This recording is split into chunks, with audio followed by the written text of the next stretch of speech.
खोरांतळे येथील 62 वर्षीय वृद्ध शेतकरी दामोदर जयराम मिंडे हे त्यांच्या शेतातील घरात झोपलेले असताना अनोळखी चोरट्यांनी घरात प्रवेश केला।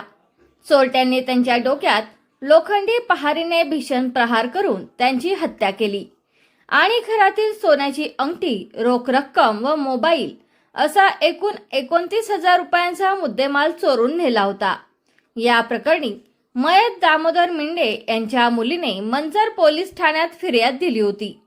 घटनेचे गांभीर्य ओळखून पोलीस अधीक्षक संदीप सिंह गिल्ल यांनी समांतर तपासाचे आदेश दिले होते।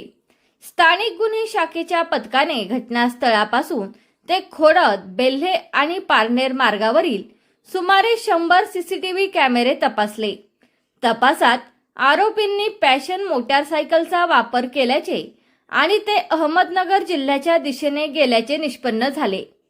गुन्हे शाखेला गोपनीय बातमीदारामार्फत माहिती मिळाली की हा गुन्हा पारनेर मधील पुणेवाडी येथील कबीर उमऱ्या काळे वय वर्ष 24 याने केला आहे। पोलिसांनी सापळा रचून 5 एप्रिल 2026 रोजी कबीर काळे आणि एका विधी संघर्षित बालकाला ताब्यात घेतले। त्यांच्याकडून गुन्ह्यात वापरलेली मोटारसायकल जप्त करण्यात आली आहे। महत्त्वाची बाब म्हणजे आरोपी कबीर काळे हा सराईत गुन्हेगार असून त्याच्यावर अहमदनगर आणि पुणे ग्रामीण जिल्ह्यातील विविध पोलीस ठाण्यात दरोडा, घरफोडी व जबरी चोरीचे 9 गंभीर गुन्हे दाखल आहेत। ताज्या तपासात त्याने मंचरसह ओतूर, घोडेगाव आणि नाशिकमधील दिंडोरी येथील गंभीर गुन्हे केल्याची कबुली दिली आहे। न्यायालयाने आरोपीला 11 एप्रिल 2026 पर्यंत पोलीस कोठडी सुनावली आहे। सदरची कामगिरी पोलीस अधीक्षक संदीप सिंह गिल, पुणे ग्रामीण अप्पर पोलीस अधीक्षक रमेश चोपडे, पुणे विभाग उपविभागीय पोलीस अधीक्षक अमोल मांडवे, खेड उपविभाग यांच्या मार्गदर्शनाखाली स्थानिक गुन्हे शाखेचे पोलीस निरीक्षक प्रमोद क्षीरसागर, मंचर पोलीस स्टेशनचे पोलीस निरीक्षक श्रीकांत कंकाळ, स्थानिक गुन्हे शाखेचे सहाय्यक पोलीस निरीक्षक महादेव शेलार तसेच अभिजित सावंत, पोलीस अंमलदार दीपक साबळे, संदीप वारे, अक्षय नवले, विक्रम तपकीर, हेमंत बिरोळे, निरेश सुपेकर, राजू मोमीन, अतुल ढेरे, मंगेश थिगडे, बाळासाहेब खडके, समाधान नाईकनवरे, सुजाता कदम, भाऊसाहेब पुंड, अजय देडे, मंचर पोलीस स्टेशनचे सहाय्यक पोलीस निरीक्षक Sunil Badgujar, police sub inspector Sunil Dhanwe, police अंमलदार संजय नाडेकर, हनुमंत ढोबळे, योगेश शिरोडे, सुनील काटे, अजित पवार यांनी केली आहे। हो नमस्कार। मागच्या काही दिवसामध्ये पुणे ग्रामीण पोलीस दलातर्फे काही गुन्हे उघडकीस आणले आहे। मंचर पोलीस स्टेशनची हद्दीमध्ये एक खुनाचा प्रकरण उघडकीस आणला आहे। या घटनेमध्ये 29-30 मार्चची रात्री अनोळखी इसमाने एक 62 वर्षाचे व्यक्ती दामोदर जयराम मिंडे याचे डोक्यात रॉड आणि दगड मारून त्याचा खून केला। त्याचा जे हेतू होता ते त्याच्या घरी रॉबरी करण्याचा होता आणि जाताना ते त्याची सोन्याची अंगठी, काही कॅश आणि मोबाईल सोबत घेऊन गेले। ह्या गुन्ह्याचा तपास करण्यासाठी, आरोपी शोधण्यासाठी 5 वेगवेगळ्या टीम्स तयार करून फील्डमध्ये पाठवण्यात आल्या होत्या। ते सलग दिवस रात 5 दिवस टीम्स कार्यरत होत्या। शेवटला त्यांनी तकनिकी आणि गोपनीय यंत्रणाचा वापर करून हे जे गुन्हेगार आहे ते निष्पन्न केले। त्यामध्ये कबीर उमऱ्या काळे नावाचा 24 वर्षाचा राहणार पुणेवाडी, तालुका पारनेर, जिल्हा अहिल्यानगर हा आरोपी आहे। त्याचे बरोबर एक विधी संघर्ष बालक सुद्धा होता। त्याला पण ताब्यात घेऊन त्याचे कायद्याप्रमाणे पुढील कारवाई करण्यात आलेली आहे। हा जो व्यक्ती आहे, आरोपी आहे, त्याचे विरुद्ध 9 गंभीर गुन्हे वेगवेगळ्या जिल्ह्यात दाखल आहे। यामध्ये पुणे जिल्ह्यात ओतूर, आळेफाटा, घोडेगाव, मंचर, नाशिक जिल्ह्यात दिंडोरी पोलीस स्टेशन, अहिल्यानगर जिल्ह्यात बेलवंडी, पारनेर आणि अहिल्यानगर तालुका पोस्टे या ठिकाणी गुन्हे दाखल आहात। यामध्ये पुढील जे रिकव्हरी आहे आणि तपास आहे ते चालू आहे। त्याचबरोबर खेड पोलीस स्टेशनची हद्दीमध्ये असा एक गंभीर खुनाचा प्रकरण समोर आला. या ठिकाणी धनंजय मारुती घेवडे 33 वर्षाचा इसम जो आहे राक्षेवाडीचा राहणारा, त्याचा अनोळखी इसमाने खून केल्याचा प्रकरण समोर आला होता. यामध्ये तकनिकी आणि गोपनीय यंत्रणाचा वापर करून आमच्या टीमने सलग 10 दिवस तपास केला आणि शेवटला टीमला यश मिळाला. त्यामध्ये ललित दीपक खोलम हा राहणारा शिरोळी तालुका खेड, त्याचा बरोबर नंदलाल दिलीप होळे वयवर्ष 31 वर्षे आणि हा राहणारा आहे कारेगाव, निलेश कैलाश सणस 35 वर्षे कारेगाव.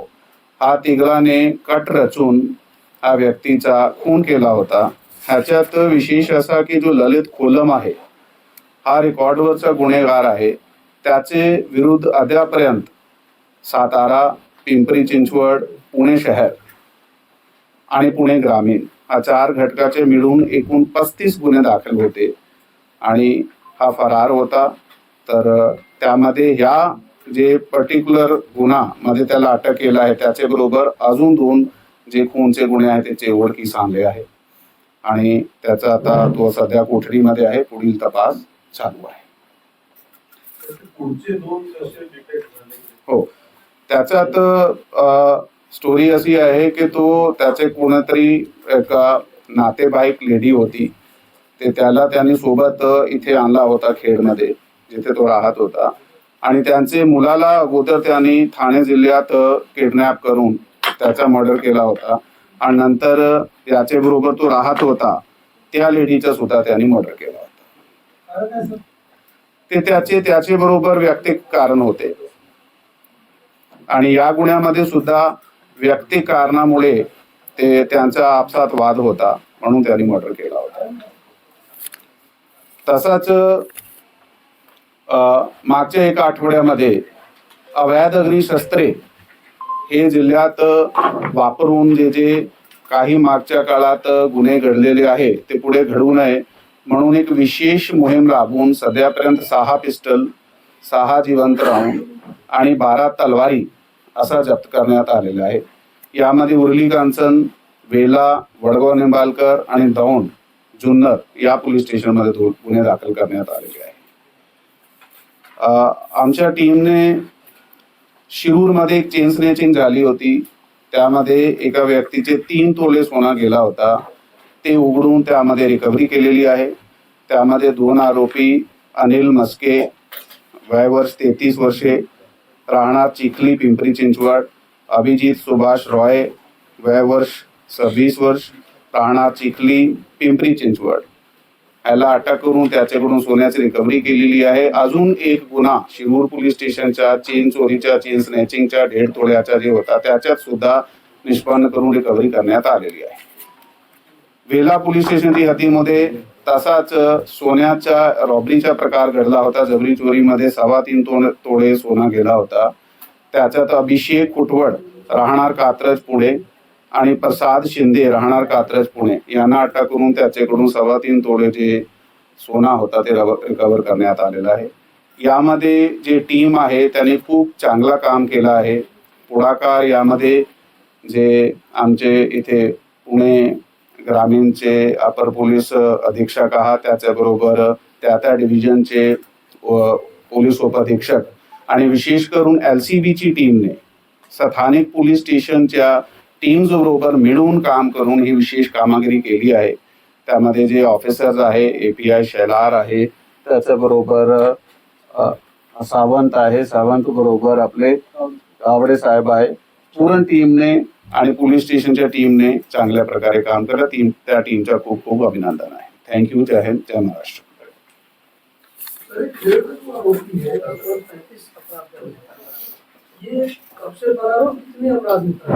आता ह्या आरोपी जे आहे अगोदर जेलमध्ये होता, त्याच्या विरुद्ध वेगवेगळे जिल्ह्यात जसं मी आपल्याला सांगितलेलं आहे आणि प्रेस नोट मध्ये सुद्धा आम्ही डिटेल दिलेले आहात, गुन्हे दाखल होते आणि ते वेगवेगळे गुन्ह्यामध्ये अटक सुद्धा झाला होता आणि बेल पण आला होता. आता हे सध्या बेलवर होता. बेलवर आल्यानंतर त्यांनी हे मर्डर केले. वेगवेगळ्या आरोपींनी आतापर्यंत दिलं. जे दोन व्यक्ती खून झालेले आहेत खेडमधला तो मूळ आंबेगावचा आहे आणि थोरगळचा आहे. तपास अतिशय गतीने केला त्याबद्दल टीमचं अभिनंदन. पण आम्हाला हे अपेक्षित आहे की दामोदर मेंढे जो 62 वर्षाचा आहे आणि दरोडेखोर त्याला ऐवज मिळाला होता त्यात नेमका त्याचा काय संवाद झाला काय कसा आलं का पुढं एवढं त्यांनी टोकाचं पाऊल का उचललं दरोडेखोरांनी. हा, तर दरोडेखोराने हे जे ह्याच्यात मयत आहे त्याचा घर गावाचे बाहेर आहे. आता त्यावेळीचा जर आपण सगळा तपास केला, हा दरोडेखोराने 2 जण होते, त्याच्यात एक आरोपी ज्याचं नाम घेतला, दुसरा विधी संघर्ष बालक जे आहे ते काही दिवसापासून त्या भागामध्ये जबरी चोरी आणि चोरीचे ह्याचे हेतूने फिरत होते. त्याच रात्री सुद्धा त्यांनी 3-4 ठिकाणी चोरी करण्याचा प्रयत्न केला, पण त्यांना कुठेही यश मिळाला नाहीये, कारण त्याचे पुरावे आम्ही निष्पन्न केले आहे ते कुठे कुठे फिरले होते. आणि नंतर ज्यावेळी या ठिकाणी गेले तर तेव्हापर्यंत त्यांना काही ना मिळाल्याने काहीतरी एक आपण सायकोलॉजिकल डिस्पोजिशन सांगू शकताय की त्यांनी तो उठू नये आणि कुठल्याही प्रकारचा आरडाओरडा करू नये, म्हणजे त्याचे डोक्यावर वार करून त्यांना मारला आणि त्याचे अंगावरचे जे काही किमती मुद्देमाल होता ते घेऊन त्याला दुसरं एक आहे साहेब हे तुम्ही हे करता आपण एक पुणे जिल्ह्यामध्ये ज्वलंत प्रश्न निर्माण झालाय की गावोगावी रोहित डीपी म्हणतो आपण त्या हो ते तांब्याच्या चोरीचं एवढं प्रमाण वाढते. बरोबर. चोरी झाल्यानंतर परिणाम काय होतो ते एमएससीबीला 1 महिना लागतो. बरोबर आहे. त्यामुळे एका रोहित्रावर कमीत कमी 40-50 शेतकऱ्यांची शेती अवलंबून बरोबर. त्यांना मिळत नाही. तर त्या दृष्टीने काही वेगळं जसं आता काही गुन्हा अन्वेषण चांगले काम केलं त्या दृष्टीने काही आपल्या उपाययोजना आहेत का? हो, त्याबाबत मी सांगतो की 15 दिवस झाले आपण आळेफाटा पोलीस स्टेशनची हद्दीमध्ये एक गुन्हा उघडकीस आणला होता डीपी चोरीचा, आणि त्या गुन्ह्यामध्ये आपल्याला एकूण पुणे जिल्ह्याचे 23 गुन्हे उघडकीस आणले, ज्यामध्ये आळेफाटा आहे, जुन्नर आहे, मंचर आहे, शिरूर आहे, खेड आहे. हा बेल्टचे जेवढे डीपी चोरी मागच्या काही 6 महिन्यामध्ये झालेले आहे 23 गुन्हे आपण डिटेक्ट केले आहे. त्याच्यात जवळपास 150 किलो तांबा जे आहे ते सुद्धा आपण जप्त केलं आहे. 5 आरोपी त्यामध्ये अटक करण्यात आलेले आहे. त्याचा जे पूर्ण रेकॉर्ड आहे त्याचा आता पुढील तपास सध्या पण ते पोलीस कस्टडीमध्येच आहात आमच्याकडे.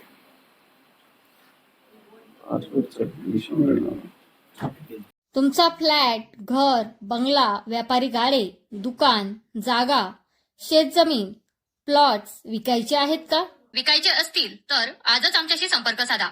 स्थावर मालमत्ता खरेदी विक्रीसाठी आंबेगाव तालुक्यातील विश्वसनीय नाव म्हणजे सीता प्रॉपर्टीज. आमची वैशिष्ट्ये: जलद व्यवहार, तुमच्या प्रॉपर्टीजची योग्य किंमत, मालक व ग्राहक यांच्यात समोरासमोर पारदर्शक व्यवहार. आमचा संपर्क 7972 82 24 33 व 80 10 25 09 54.